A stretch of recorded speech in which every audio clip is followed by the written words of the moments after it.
Hello and welcome to the Analyst by Vajiram and Ravi, your daily guide to recording current affairs the smart way for UPSC. It's December 11th, 2025 and today's edition brings two significant analysis articles for Mains 2026. First, Australia's ban on teen social media, a major global development raising questions about digital safety, mental health, regulation and implications for countries like India. Second, the World Inequality Report 2026, offering new insights into the income and wealth disparities and what they mean for India's policy landscape.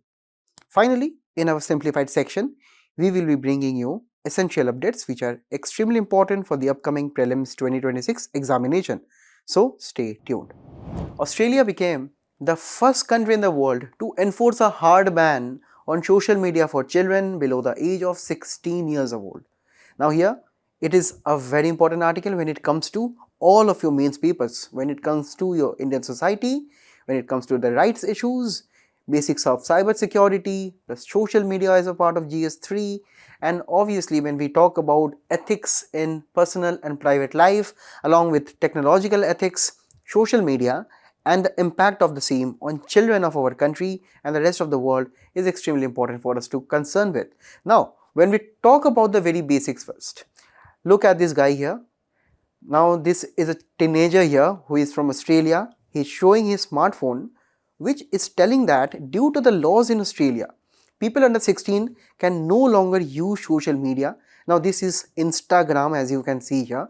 Now you can understand the sadness, the deep amount of anger that this child is facing right now, because due to his age he cannot use the social media anymore, because according to Online Safety Amendment Social Media Minimum Age Act 2025 in Australia, all the social media platforms which are like Facebook, Instagram, Kik, Reddit, Snapchat, Threads, TikTok, Twitch, X, that is formerly Twitter, also YouTube, has been enforcing bans with reference to the various videos and the posts that cannot be displayed or cannot be shown to anyone who is having an account below the age of 16 years. Now, what all these platforms should be doing under this particular law? They should be finding out and deactivating those accounts where we have the age below 16 years. Also, new accounts which will be opening up by these children below the age of 16 years, they will be prevented. And obviously, any kind of workarounds, for example, say this particular guy here cannot use social media right now. What he will do? He will maybe install a VPN account.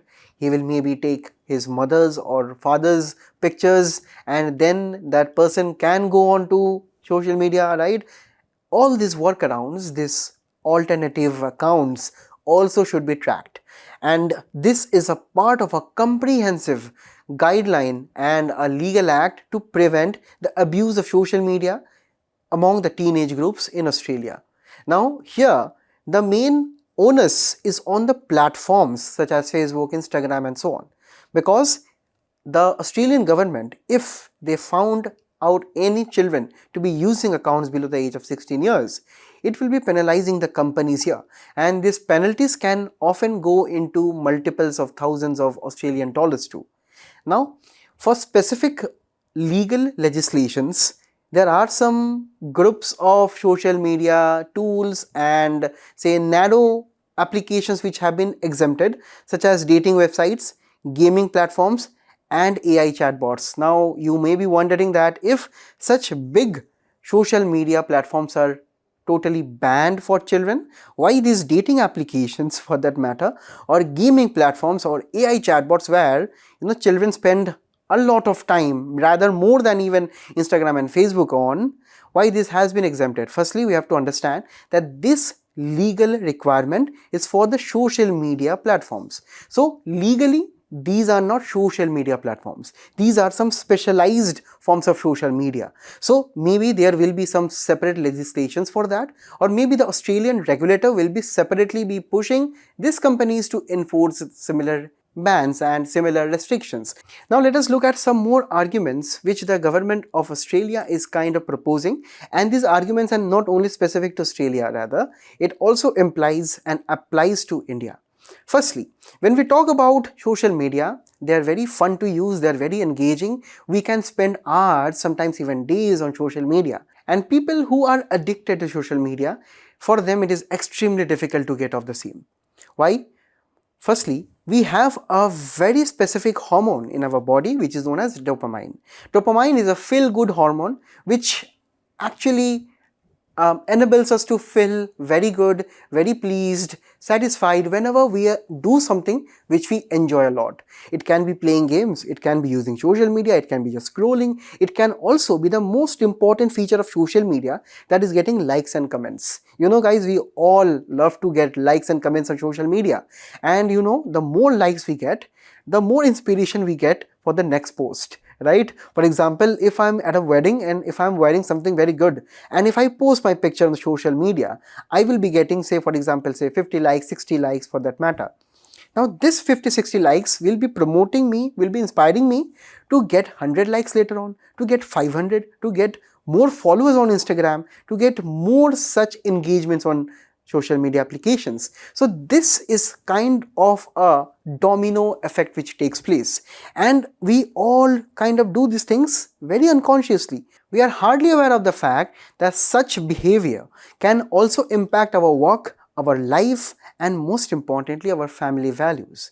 So this is exactly what we have to understand, that the government of Australia has attacked those design features of social media which make the children extremely vulnerable. That is known as the algorithms. When we like something on social media, on YouTube, on Reels, whenever we do these kind of things, we kind of get similar recommendation, and those recommendations come up again and again and again, and we go into something which we know as doomsday scroll.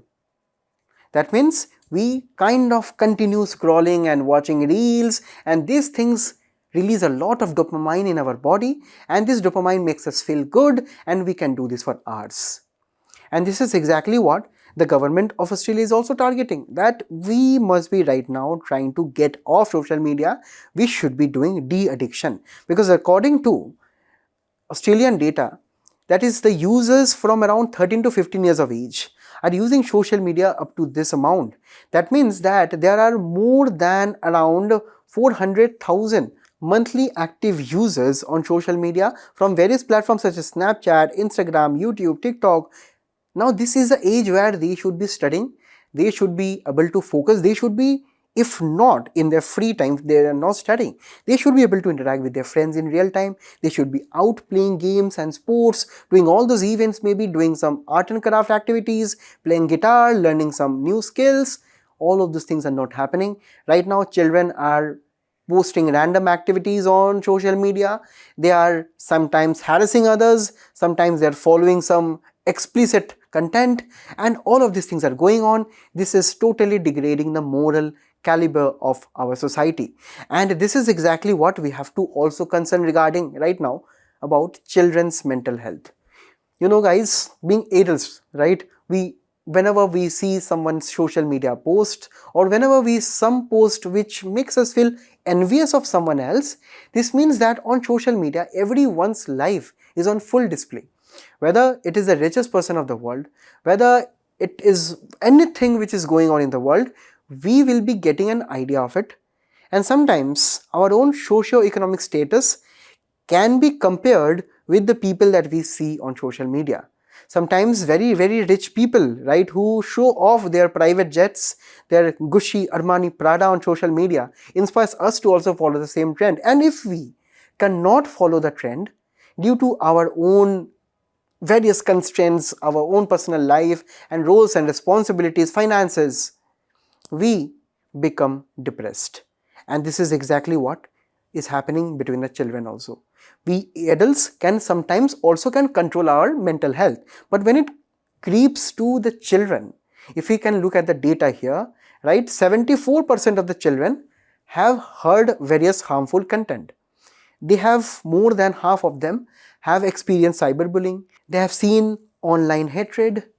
Also, with reference to various other content that you can see here, there are some amount of mental health issues which the government is also trying to reduce. And at the end of the day, you know, these terrorist activities For example, say the operation of various terrorist modules.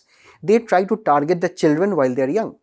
And through various propaganda, through various groups, through various channels, through various other activities on social media, the various radical groups try to promote their agenda towards children.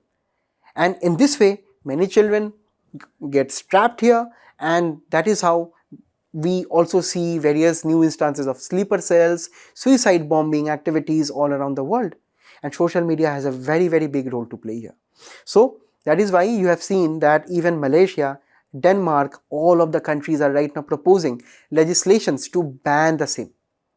Now, when we talk about social media platforms, these are the platforms which are operated by the big tech companies such as Google, such as Meta, such as various other companies. They have the other side also to say, because if a country like Australia has banned social media, that means various other countries can also follow suit. Even India can follow suit. And you know that when we talk about social media, one of the highest amount of audience comes from this age group, that is from around 15 years, 16 years to even 18 years of age. And this is exactly what the big tech companies are concerned with, because their profits, their various other ambitions are getting hurt.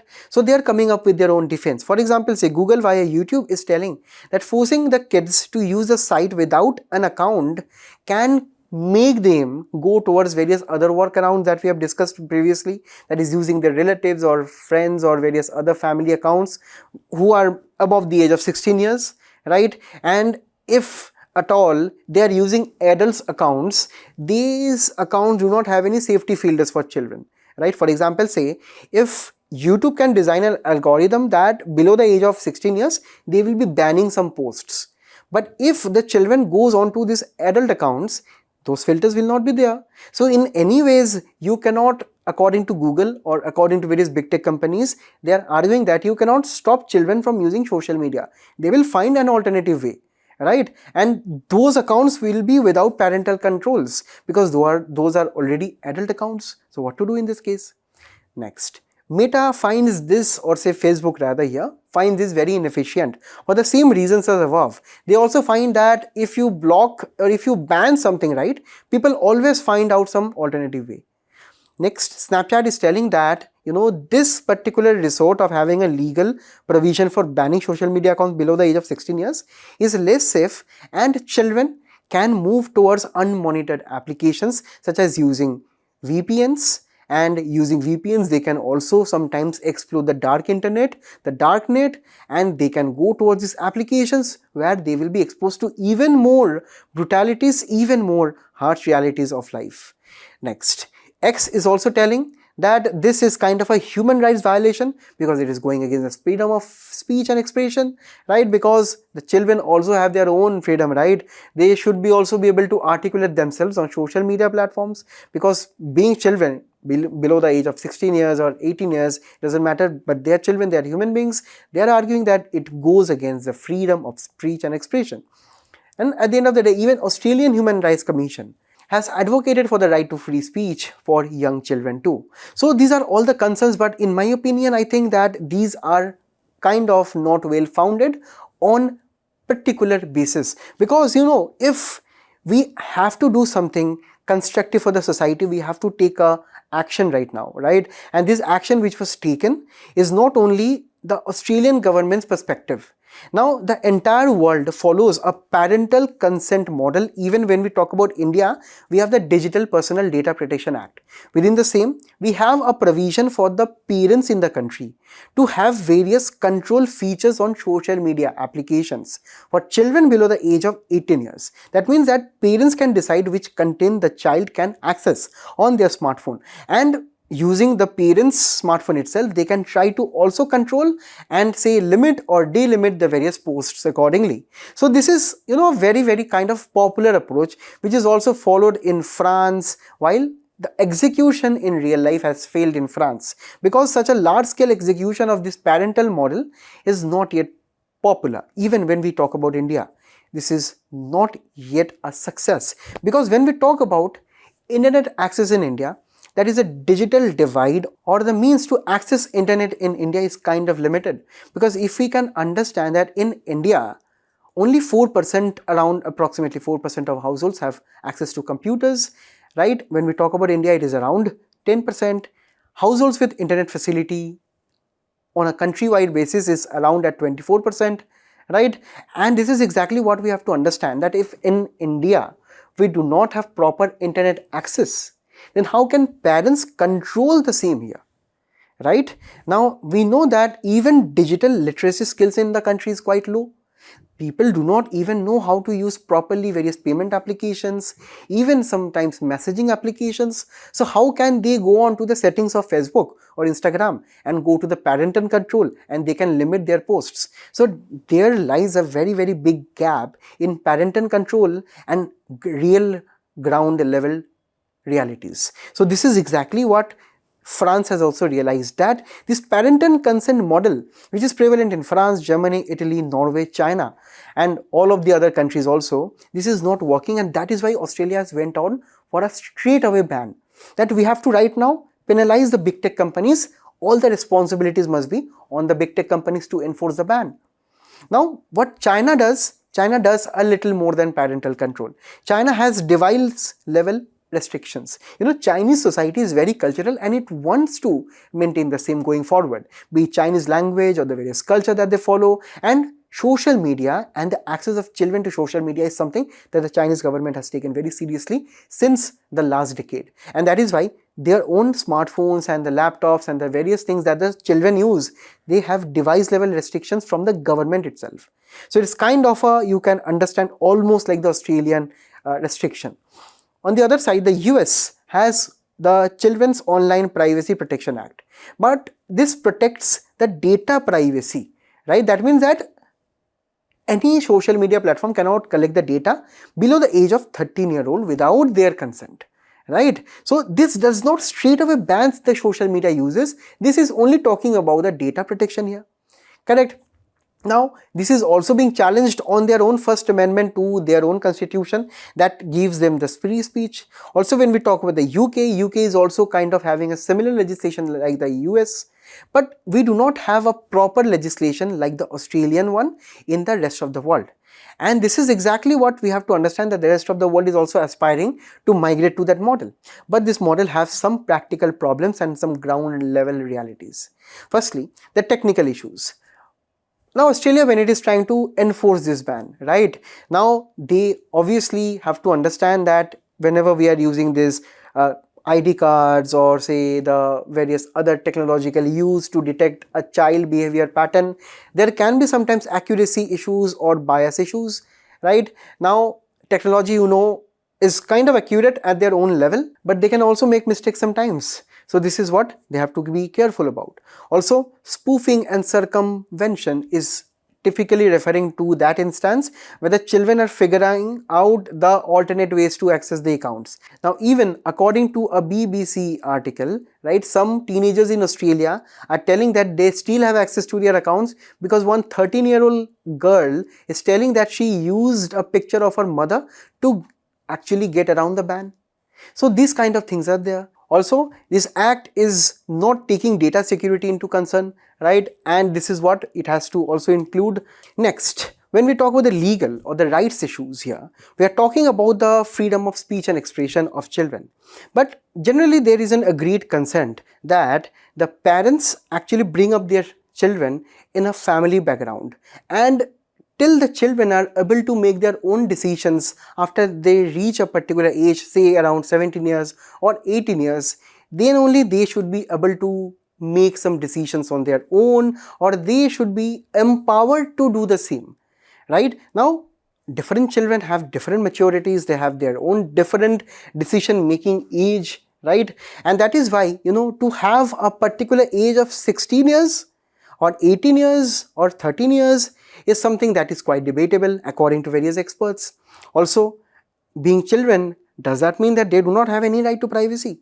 Does that mean that they do not have to have a social media group of their close friends where they can only discuss between themselves, right? This is something that, even the social right activist groups of Australia are complaining about, right? Even some of the teenagers have moved High Court in Australia against this particular ban, and it will be also maybe subjected to their own national judicial review or something like that. Correct? And at the end of the day, when we talk about the social lens, the social angles, right, this kind of bans can obviously displace the children to various other applications, other kind of side of the society which can be negative. It can also perpetuate inequality because wealthy kids from wealthy families, they can access VPN and they can actually try to access social media without any restrictions. But when it comes to, say, children from vulnerable sections, they won't be able to access the social media like that. And this is exactly what we have to keep in mind about the various practical problems too. So instead of a direct straight blanket ban, we can go for some policy alternatives. Firstly, these alternatives or these options are more inclusive. That means that it takes the child, it educates the child about the ills of social media, and then it tries to regulate the same with various other options. Firstly, we have to talk about digital literacy at the school level. If we can teach the children how to use social media, what is correct and what is not correct on the social media platforms, then maybe we have a chance to fight such menace. Second, we can also have age-appropriate design codes. The social media platforms and the various interface, the reels and the various contents, right? All those can be designed particularly for children, and that can have some amount of efficacy with reference to preventing the children from overusing the social media application. So maybe there can be a time limit with reference to the various gating features, or with reference to some posts that the children cannot view, or the various topics that the children cannot debate upon, or directly if they are involved in cyberbullying or in various illegal activities, those can be directly reported to the authorities. Next, parental control and the various consent, right, models which are ongoing in the countries, all of the major countries right now in the world, they must be reviewed, right? And the governments must be coming with a kind of a family account approach with reference to the social media platforms. So these family account platforms means that, there can be one family, right, where there is a mother and there is a father, and if there is one child here, so the child can have subsidiary accounts of his or her parents. So in this way the parents are actually in control. And at the end of the day, before enforcing some bans, maybe we should be doing some pilot studies in some small areas or some small principalities where these studies can be helpful into analyzing the long-term effects of this ban. And obviously, even when we look at Australia, even the children, they are also telling that if your friends do not use social media, you also maybe will not feeling the urge to use the same. So in my opinion, at a very individual level, I feel that this ban is kind of justified for various countries. Specifically in India, when we talk about, we also need some similar legislation on these lines. Do you agree with me or not? Let me know in the comments below, and also try to solve this question along with the practice and the things that we have discussed just now. We'll be moving on to the next one. Guys, the World Inequality Report by the World Inequality Lab has been released, and this is the third edition in a major series. That is, we got the same in 2018, then in 2022, and then in 2025. So this makes this report a very, very important one, and this is why we will be looking at from the perspective of prelims and also from the perspective of mains, particularly GS 1, 2 and 3 when it comes to Indian society, social justice and inclusive growth topics, because inequality is a very important concept to be understood and applied in almost all of the GS papers. So firstly, understand the topic, the very concept of inequality, which actually means the unequal access to income and wealth on a general basis when we talk about the entire population. So based on that, we have income inequality and wealth inequality. Income inequality talks about the uneven distribution between the haves and the haves not, between the rich classes and the poorer classes within an economy. Wealth economy talks about the unequal distribution of various assets such as land, such as savings, such as investment and the properties. We are not talking about income here. We are talking about other things apart from income which also contributes towards some economic well-being. When we talk about this simple World Inequality Report, right, now the World Inequality Lab tries to compute inequality using the national account, that is the GDP of a country, also looks at the tax data, right, and looks for the household survey for the middle or the bottom classes of the population, right, and they tries to calculate this with reference to the euro currency.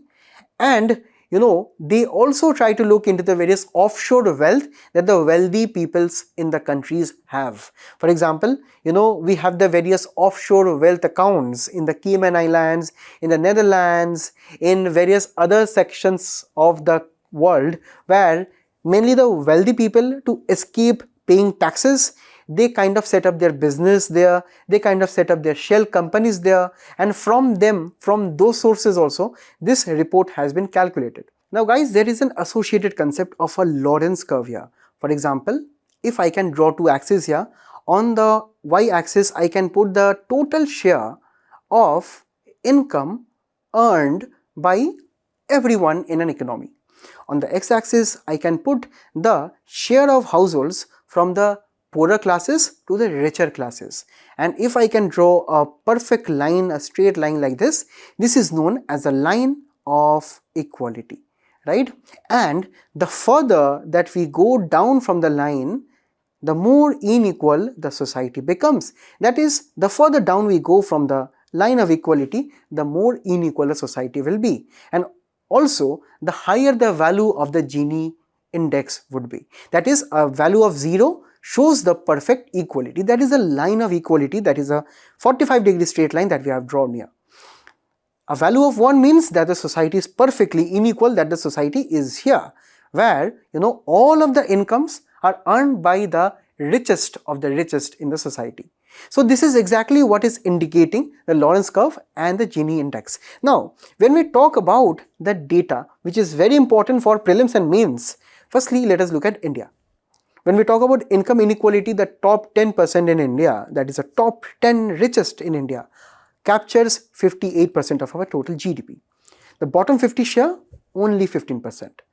The trend is that it has kind of deteriorated since the last report in 2022, when we had the top 10% who was holding 58%, that slightly there is a 1% decline here. That is, the Indian economy grew 1% more unequal from 2022, and the bottom 50% held 13%, that is, they degraded 2%. And the average income in India is around at 6,200 euros at purchasing power parity level.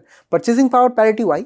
Because if we want to do some international comparison of various countries, India, US, China, and all of the countries in the world, when we talk about inequality, we have to compare the currencies also and the various goods that currencies can buy on a same level across these countries. So that is why we take PPP comparison at the international level. When we talk about wealth inequality in the country, top 10% own 65%. That is, the wealth inequality is much more worse than income inequality in the country. And this is a very sad reality, guys, because land, shares, gold, jewelry, anything that you can think about that are assets actually determine how rich you are.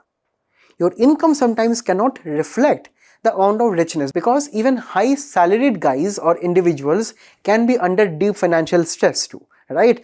And this is exactly what determines how much assets you have. If these things are much more on a higher level, this shows that you are actually truly richer in real life. So that means that 10% in India, 10% of the richest are holding 65% of the total wealth in India. What is more surprising is that the top 1% hold more than 40% wealth in the country.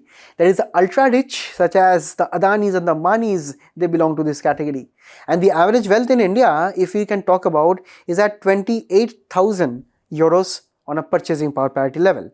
This can also be reflected in this particular figure if you see that the gap is widening over a period of time. That means since independence, when the gap was actually there, it reduced initially, and it reduced to a dramatic level in the 1980s level.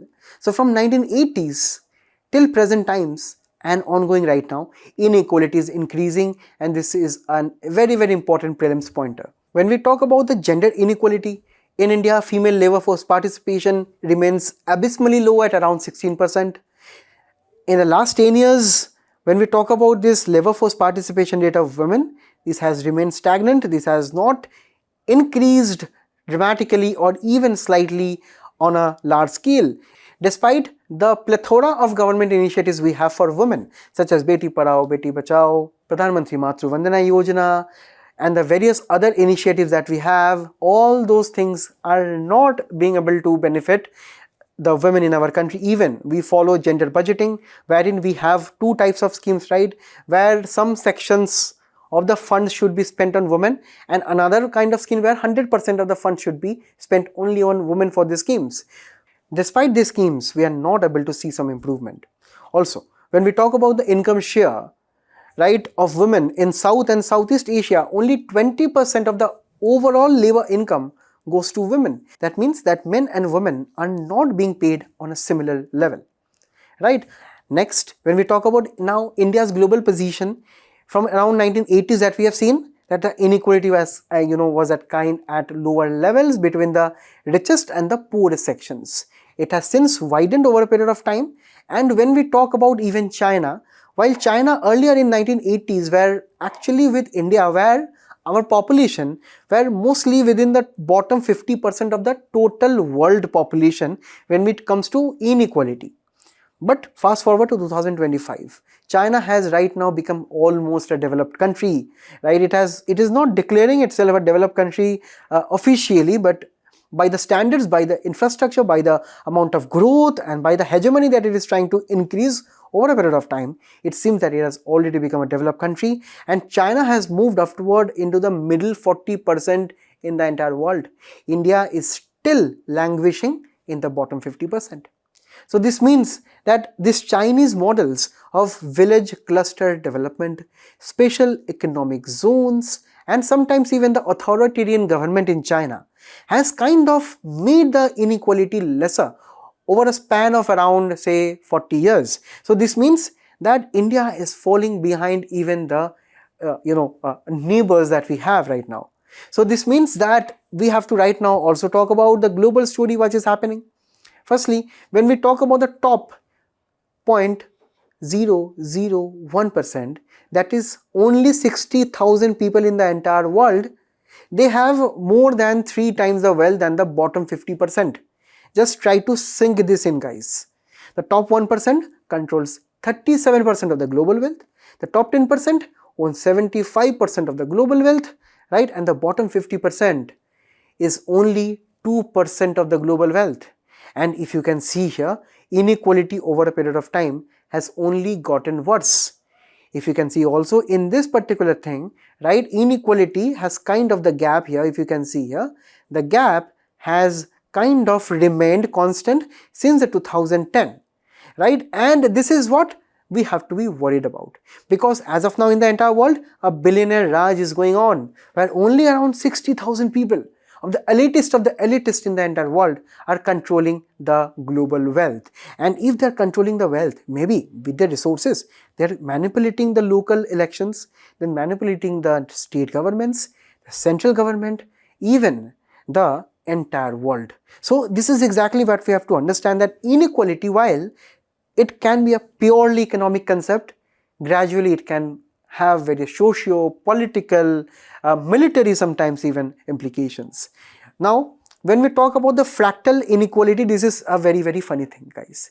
This means that how even the richest of the richest in the entire world, they are also unequal between themselves. That means that even the richest of the peoples in the world find themselves to be unequal to the richest person in the world. So this means that the rich sometimes can tell themselves Garib, right? Because the top 10% average wealth is around at 1 million euros, right? But when we talk about those 60,000 people, remember guys, they have an average wealth of around $1 billion. So if you see, this top 10%, they are also richest, but they are actually poorer when we compare to the billionaires. And that is why, guys, sometimes you must have seen in some of the social media posts that right now $1 million, if you are having, you are not a rich guy. right? You need to have $10 million. Even in Indian context, we see that 1 crore rupees is right now nothing, right? When we talk about the real estate, when we talk about the medical inflation, education inflation, all of these things are at a different level.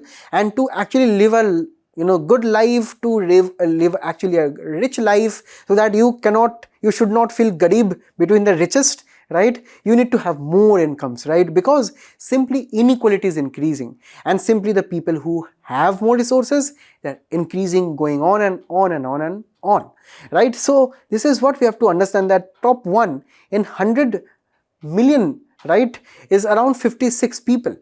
That is, they have a wealth of around $53 billion each, right? When we also talk about the climate inequality, that the top 1% is having 41% carbon footprint. That means they are 41%, in my opinion, responsible for global warming in the entire world, right? Now, this top 10% are having 77% of emissions tied to private capital, and the bottom 50% they attribute only for 3%. That means that the poorest of the sections are not even having various global house gas emissions. It is the top 10% and the top 1% who is committing maximum amount of pollutions due to their own private investment and the various business that activities that they are doing over a period of time. So this is where we have to analyze the causes behind the rising in the inequality in the world. Firstly, Thomas Piketty, a very important economist in the global world right now, and also the author of this report here, has given this logic, that there is a logic of R greater than G. That means that the rate of capital gains in the entire world is much more higher than the growth of GDP of the country. That means that the assets like land, for example real estate, shares, and the various other investment opportunities that we have, that the increase in the returns in these assets are more than the country's GDP.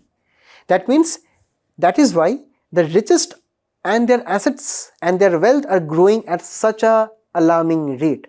And this is where we have to concern with this particular logic, and you can use these things in your mains answers to actually get those extra points. Next, there is an ongoing global financialization which is going on. That means that the asset value growth of stocks, real estate is actually quite lucrative right now, particularly in the age of AI, in the age of blockchain technology, in the age of deep technology, emerging technologies. These big tech companies and their founders and even the startups which have done good, right, and all of them are actually in a mad rush of financialization. So all of them are actually buying more and more assets, and the return on those assets are much more higher, and that is why they are getting richer, and this inequality gap is increasing so rapidly. Next, we cannot ignore taxes when we are actually discussing inequality, because guys, the common guys like me, right, we all pay our taxes which are actually tied to the various payments that we receive. Now these taxes are automatically deducted from our payments.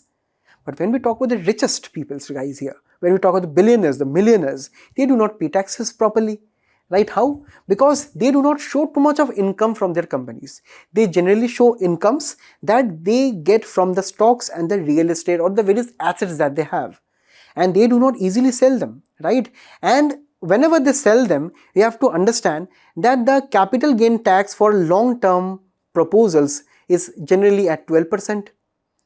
Right? And when we talk about the normal income tax that we have in the country, the maximum is around in the tune of 40%, right? When we talk about all the surcharges and everything that we can calculate as a form of taxes. So the richest guys do not pay this tax. They only pay the capital gain tax, which is kind of very less, because they only kind of sell their shares, land, and all of those things. So that is exactly why they actually have very low personal tax rates. Also, when we talk about the billionaires and their companies, they do tax avoidance. For example, they set up their companies at various tax havens. For example, the Cayman Islands, Mauritius, and there are so many countries which have effective lower tax rates. So they also avoid paying taxes. Next, we also have unequal access to high return assets. For example, land, property, equities, their prices are so high that the bottom 50% sometimes cannot afford them. And at the end of the day, we have stagnating wages according to the ILO report in the world. The bottom 50% and the wages, they are not increasing, while the CEOs, the MDs and so many other companies and their executives, the top 10% and the top 1%, their capital gains, their pay packages, their allocations are increasing over a period of time. Now, when we talk about India, why inequality in India, the gap is increasing? Just because of the tax structure of the ultra rich, firstly. When we talk about the same, as we have discussed just previously, we have a 12.5% capital gains tax for the long-term assets, right? Now, when we talk about the same and we compare to the 30 to 40% taxation rate, which is quite higher, right? Next, we have limited spending on the government side, because India is a very huge country and the requirements of the bottom 50% sometimes goes beyond what the government usually spends on schemes such as Manrega, on agricultural policies, etc. So the government needs to spend more. Also, the land and asset concentration, as you can see according to a recent study also is actually concerned within the top castes, the higher castes within the Hindu religion, right? Also, if you can see with reference to the distribution of assets and income, they are also concentrated in the higher castes. So there is a socio-religious dimension to inequality in the country too, right? Even when we talk about the states, there are states such as Maharashtra, UP and Kerala who are the richest. The poorest are actually Odisha, Jharkhand, Himachal Pradesh and Uttarakhand. And here caste still dominates this kind of asset distribution. Next, in India, we have more than 90% of our population working in the informal sector without any social security benefits, proper wages, proper increments. Now, these people lie outside the labor force guidelines and the regulations that we generally have, and they do not get the protection, and hence they get stuck in a vicious cycle of poverty. And at the end of the day, we have already discussed the data regarding gender. So the gender gaps and those concerns also need to be addressed. Finally, when we talk about the policy suggestions that we have to take, firstly, from the revenue side, the government should be increasing the taxes on the ultra rich with reference to inheritance tax, estates tax, or with reference to fighting tax evasion. The government should be tightening the capital gains tax, inheritance, and all those activities which lead to tax avoidance. Also, the government should be having better targeted transfers by having universal public goods. For example, with reference to the various freebies that the government gives, they have to rationalize it and give better skills, better policies to the people.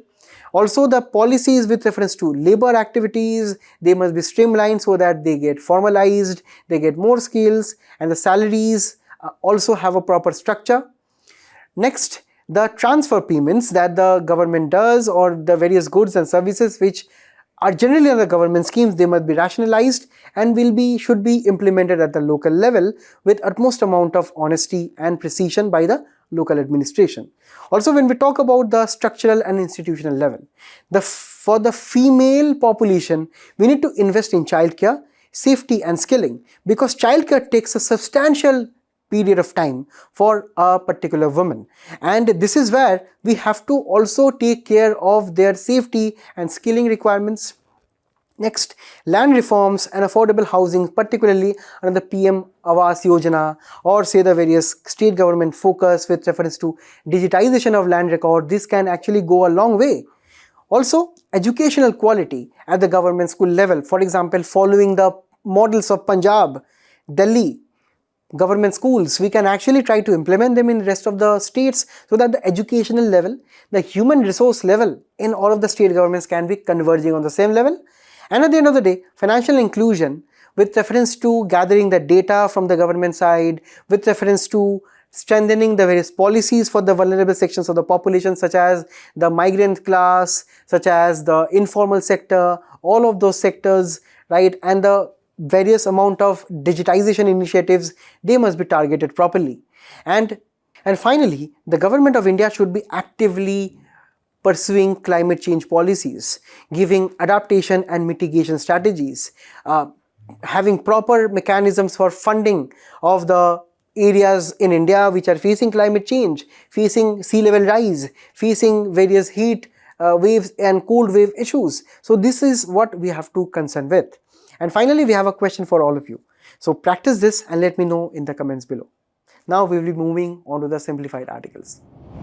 The Ministry of Commerce and Industry gave a highlight of the PLI scheme in the country. This is very important with reference to the government schemes and the industrial policies.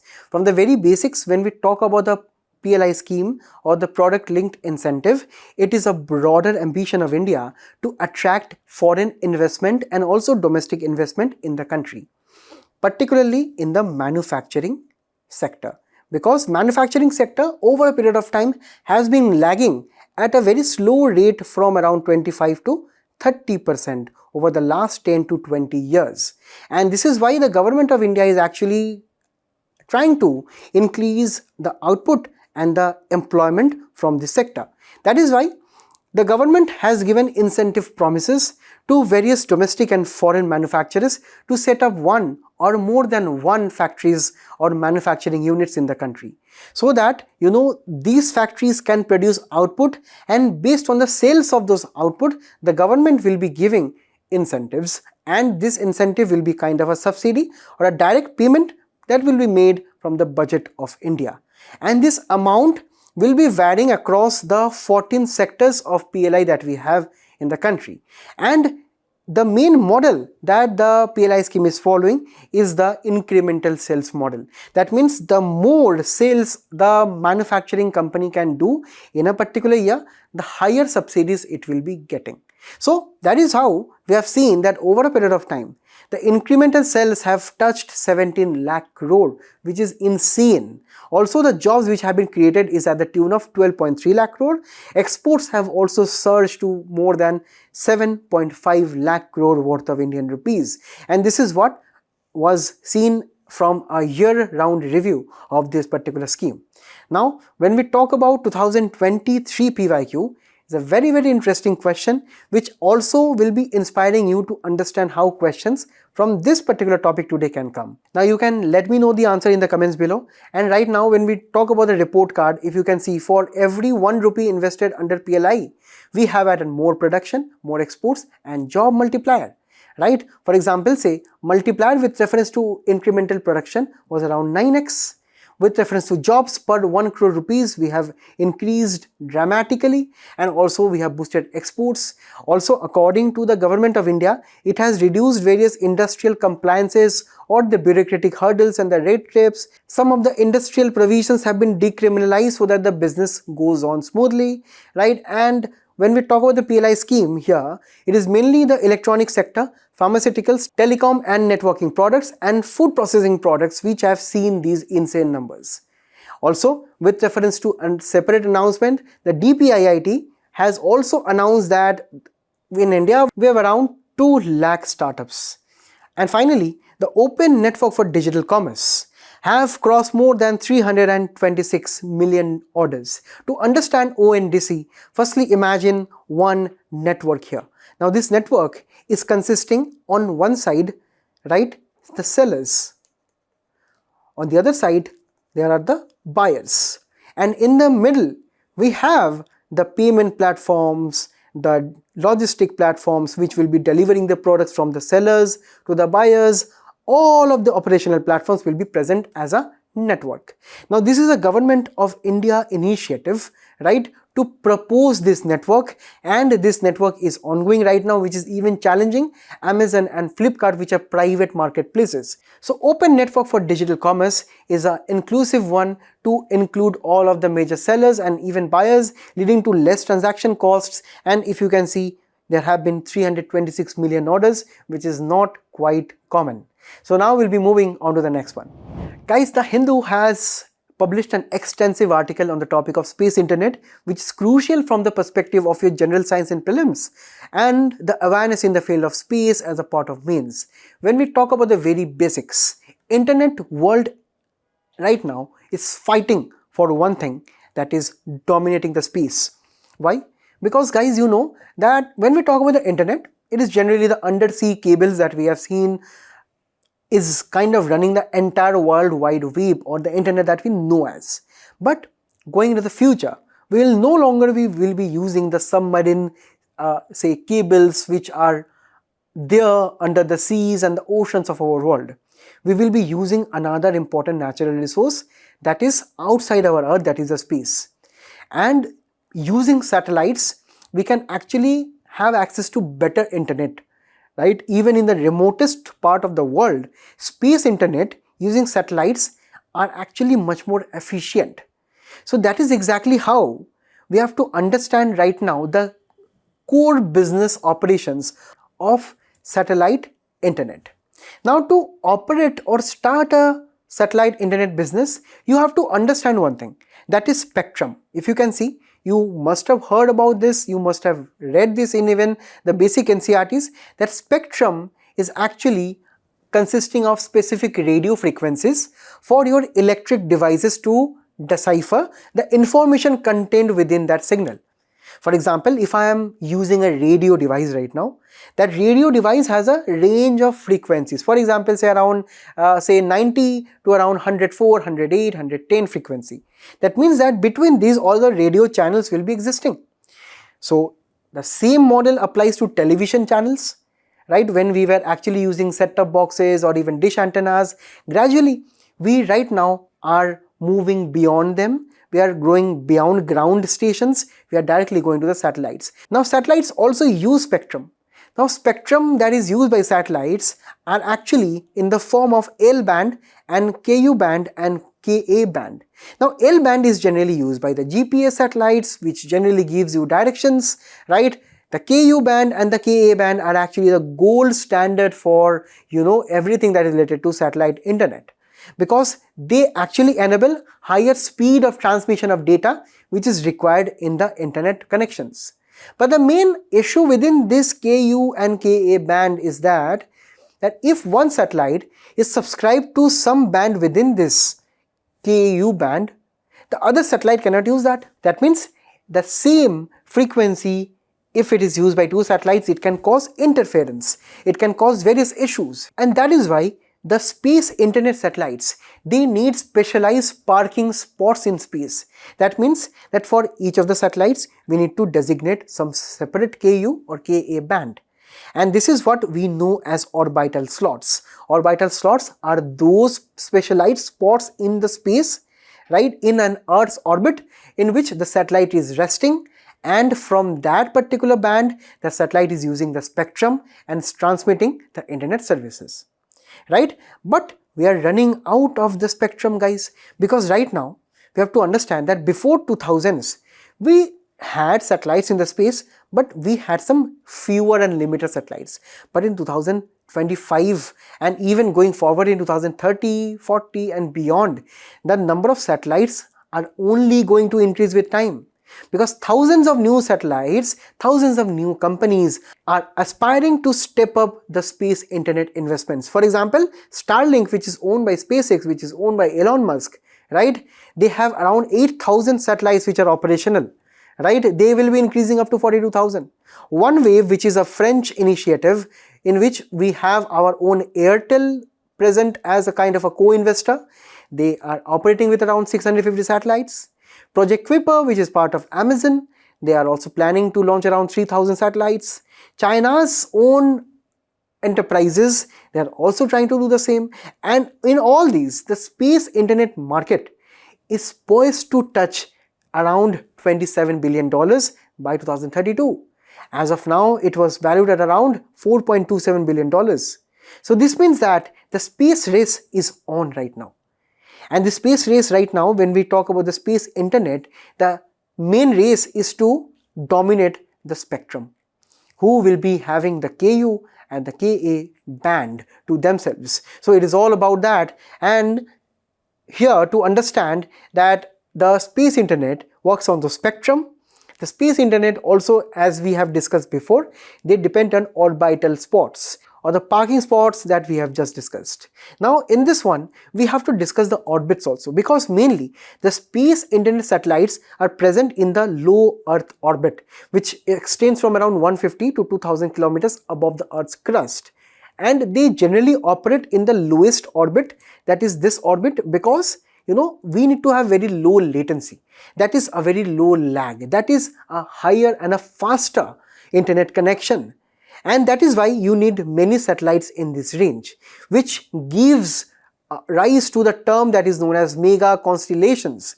Mega constellations are nothing but these are mega groups of satellites. Sometimes they can reach thousands of satellites which are catering to one particular company, such as Starlink, for example, right? And they are very close to the earth, and that is why they can deliver highest of the speeds with reference to the space internet services.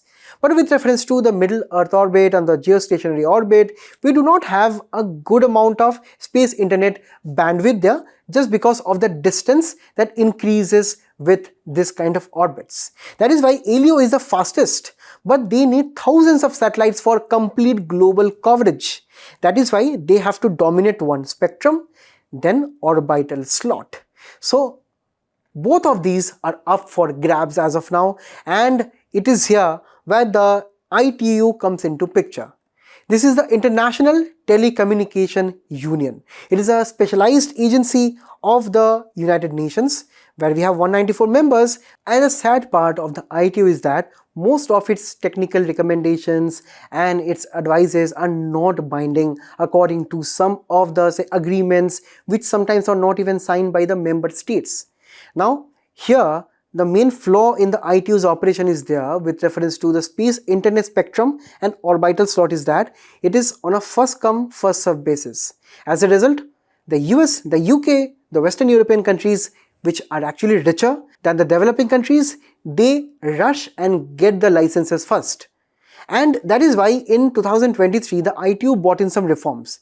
That is that if these rich countries and their rich companies are going to get the licenses before, but yet they are not at all releasing the satellites just because they are hoarding the spectrum, they are hoarding the orbital slots, they must now launch 10% of the total fleet of the company within 2 years.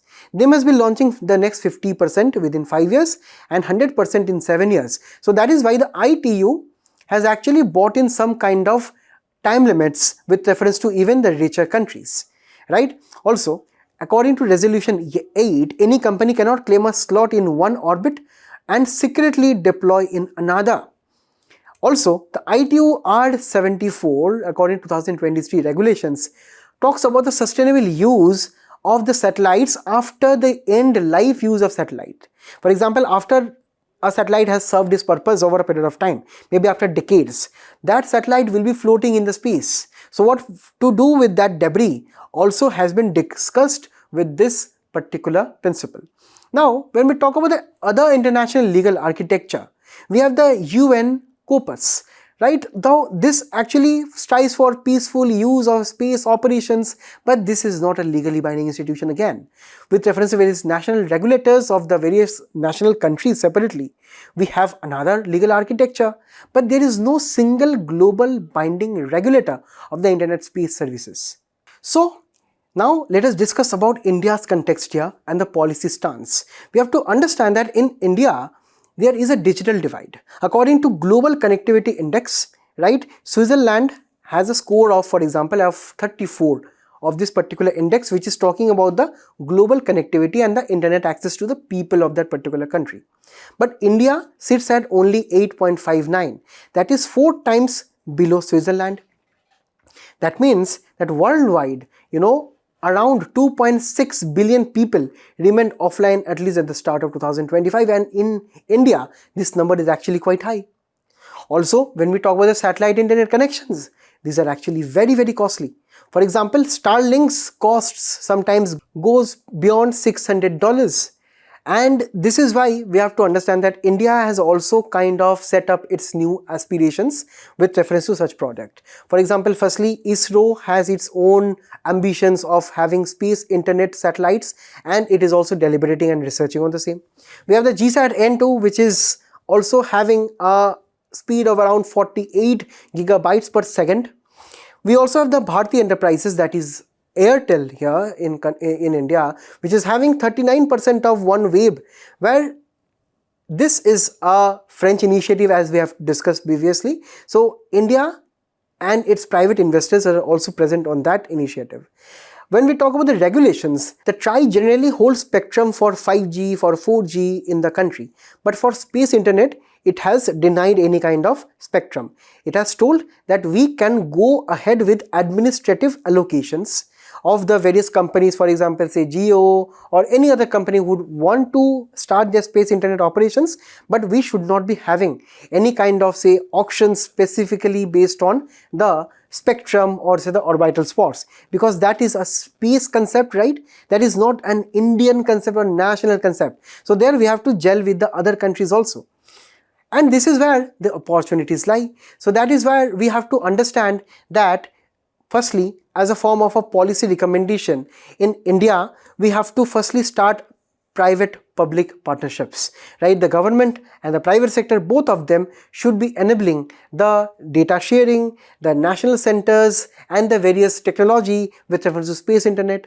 Also with reference to the spectrum sharing framework, orbital framework, we need legally binding instruments, because going forward 2030-40, this will be a major internet service provider. Right now only we should be discussing on these things. Next, there should be universal service obligations. That is, if there are private companies who are delivering, internet services with reference to space satellites at a very high cost, that means they are making a lot of profit. Some of the part of the profits should be going to promoting internet access in the remote areas also, in the vulnerable sections of the population also. Next, vouchers and subsidies must also be given for setting up of community internet hubs with reference to various local areas, with reference to at the ground level, so that the people actually have internet access equitably, so that inequality does not come in the space internet access too. That is why the community internet hubs must be set up. Also, ITU must be reformed. That is, this dominance of rich countries and the rich companies should be stopped at the earliest. And at the end of the day, space internet being a very niche technological agency, we need to develop technical expertise in this matter to actually develop this further, so that more and more ground stations, constellation satellites can actually be set up using better expertise, using better manpower. So that was all for the topic. There is a sample 2019 question for a few with reference to the application of remote sensing satellites. You mentioned the answer in the comments below. Now we'll be moving on to the next one. Guys, there is a very big debate and protest which is going on in Kerala with reference to the marine protected areas, and that is why the government of India also have recently released a clarification on the same. Let us understand what the issue is all about. So earlier this year, protests in Kerala along with Gujarat, along with even the Andaman Nicobar Islands were actually erupted due to the construction of various infrastructural projects, some private sector projects in around 13 blocks in the country. Now these projects were focused on sand mining activities, say extracting polymetallic nodules from the say region surrounding the Andaman and Nicobar Islands. So all of these activities are disturbing, or the private sector activities are disturbing the local fisher folk and also the local coastal ecology. And that is exactly, the emphasis on having marine protected areas are increasing over a period of time. And that is why the government of India has actually clarified that these offshore blocks in the seas, which were made available to the private companies for mining, for polymetallic nodules, are actually outside the ambit of the marine protected areas according to the government of India. So the government of India is telling that these projects are not disturbing these protected areas, because such areas are actually protected using various amount of environmental safeguards. Now for your prelims, these safeguards and the information is very, very important for your field. Firstly, the marine protected areas are having legal backing under the Wildlife Protection Act of 1972.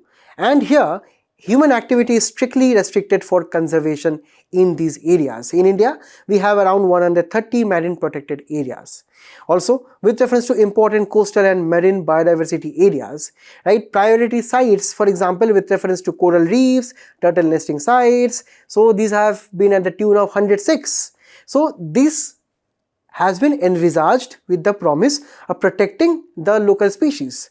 Also, the Offshore Areas Mineral Conservation and Development Rules of 2024 actually tries to shy away from such projects in such ecologically sensitive areas, because they generally require a plan which is known as the environmental management plan, where all of your projects, what will be constructed, what will be say impacting the environment, all must be done. After it, a proper impactment assessment should be done with reference to the various long-term effects of the project on environment, and obviously with reference to various mitigation for the local tribal population, for the local flora and fauna. So all of these are actually the safeguards that the government of India has, apart from another safeguard which is known as the Offshore Areas Mineral Trust. The members which are included within are actually the coastal states in the governing body.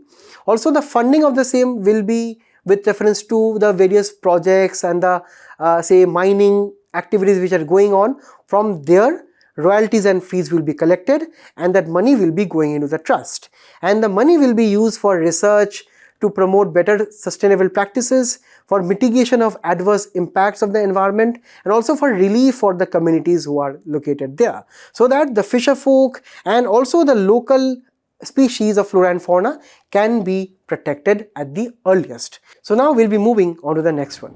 Guys, in India, 466 units in SEZs has closed in the last 5 years, and that is why we need to know what the special economic zones are all about. Now, according to the government of India, more and more units belonging to the SEZs are shutting down.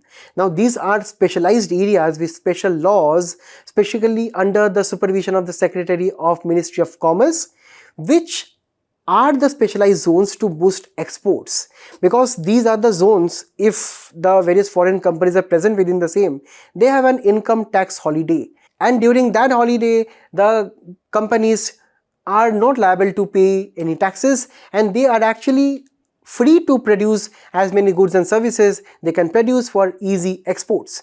The main ambition for the same is actually to attract more investment in the country, to generate more employment, to boost exports, and actually to make business in India much more easier.